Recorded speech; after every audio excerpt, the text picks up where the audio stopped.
Defence industrial corridor और Adani defence system and technology से जुड़े हुए सभी यहाँ के उपस्थित सभी अधिकारी और यहाँ के कार्मिकगण, उपस्थित महानुभाव,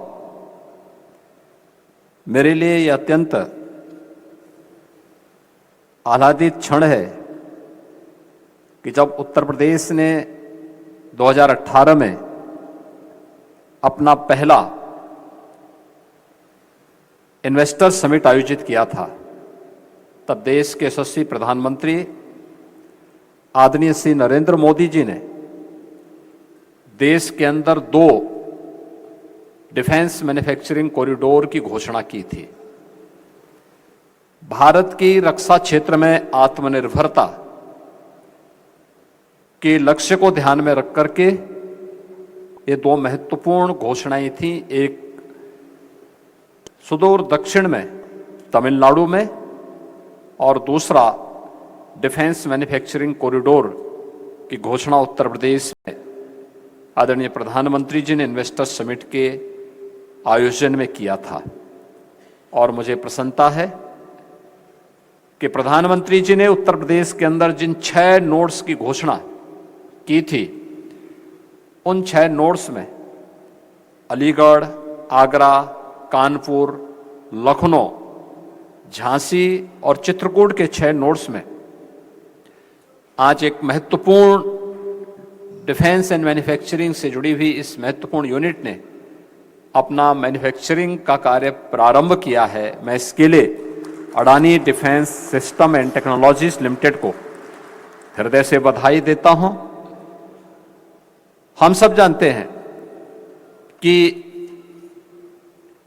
उत्तर प्रदेश ने डिफेंस मैन्युफैक्चरिंग कॉरिडोर के लिए 5000 हेक्टेयर के एक बड़े लैंड बैंक को बनाने की कार्रवाई को आगे बढ़ाया है, और जिसमें से हमारे पास अब तक लगभग 5000 एकड़ लैंड हम लोगों ने लैंड बैंक के रूप में प्राप्त किया है, जिसमें अलग अलग नोड्स पे कार्य प्रारंभ हुआ है। उत्तर प्रदेश में इस अलग अलग नोड्स में जो कार्य अब तक प्रारंभ हुए हैं, जिसमें लखनऊ में BrahMos aerospace and Aerolloy technologies, Jhansi में Bharat dynamics limited, armed vehicle Nigam limited और Tata technologies limited, global engineering limited और डब्ल्यूबी इलेक्ट्रॉनिक्स इंडिया लिमिटेड, इन सभी के द्वारा ये कार्य प्रारंभ हुआ है।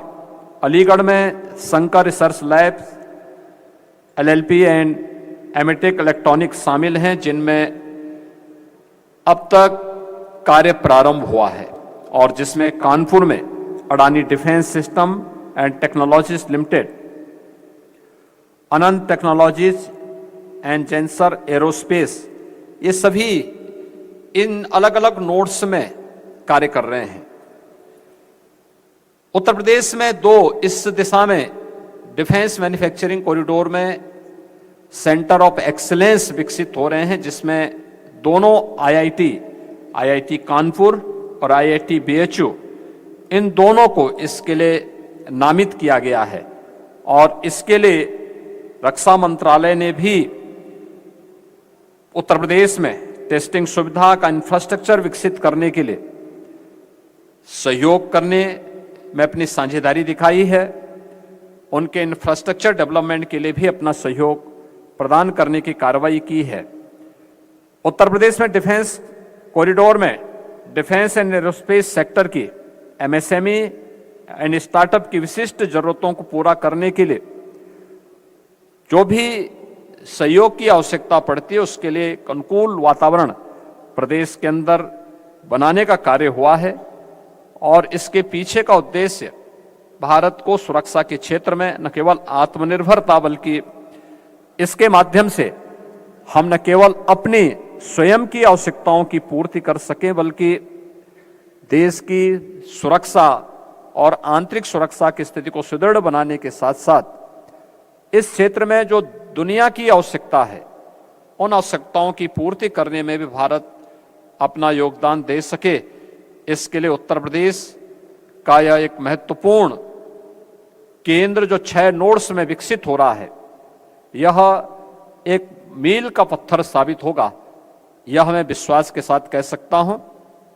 आज उत्तर प्रदेश देश के अंदर, देश के डेवलपमेंट में और भारत की आर्थिक उन्नति में ब्रेकर नहीं बल्कि ब्रेक थ्रू का काम कर रहा है। यह वही उत्तर प्रदेश है जिसमें 2017 के पहले जिस उत्तर प्रदेश को देश के विकास की सबसे बड़ी बाधा माना जाता था, आज यह उत्तर प्रदेश आदरणीय प्रधानमंत्री जी के मार्गदर्शन में सर्वांगीण विकास के नित नए प्रतिमान स्थापित कर रहा है। अभी आपने देखा होगा 19 फरवरी को ही प्रधानमंत्री मोदी जी स्वयं प्रदेश की राजधानी लखनऊ में आए थे। गत वर्ष हम लोगों ने प्रदेश का ग्लोबल इन्वेस्टर समिट आयोजित किया था। ग्लोबल इन्वेस्टर समिट में उत्तर प्रदेश को 40 लाख करोड़ रुपए के निवेश के प्रस्ताव प्राप्त हुए थे और इनमें से महत्वपूर्ण होता है निवेश के प्रस्ताव वहीं पर प्राप्त होंगे जहां पे व्यक्ति की सुरक्षा के साथ साथ पूंजी की सुरक्षा की भी पुख्ता व्यवस्था की गारंटी हो। जिस प्रदेश में पहले कोई निवेश नहीं करना चाहता था, मुझे याद है आज उत्तर प्रदेश विधानसभा के हमारे स्पीकर श्री सतीश महाना जी 2017 में प्रदेश के औद्योगिक विकास के हमारे मंत्री थे और पहले इन्वेस्टर समिट में के समय इन लोगों को आशंका थी कि यूपी में सचमुच कोई आएगा कि नहीं आएगा, क्योंकि वातावरण बहुत खराब था। ये डिफेंस कॉरिडोर की बात तो दूर, हां 2017 के पहले उत्तर प्रदेश के अंदर जगह जगह तमंचे जरूर लहराए जाते थे, लेकिन आज तमंचे नहीं बल्कि हम टेक्नोलॉजी का बेहतरीन उपयोग कर रहे हैं और आज उत्तर प्रदेश के नौजवानों के हाथों में तमंचे की जगह टैबलेट देखने को जरूर मिलता है। और एक बदली हुई कार्यशैली और एक नई कार्य संस्कृति उत्तर प्रदेश के अंदर हम देख सकते हैं। उत्तर प्रदेश में जहां 2017 के पहले रंगदारी वसूली की जाती थी, आज रंगदारी नहीं बल्कि पीएम स्वनिधि योजना उत्तर प्रदेश के उन छोटे छोटे व्यापारियों के लिए आर्थिक स्वावलंबन का आधार बन रही है।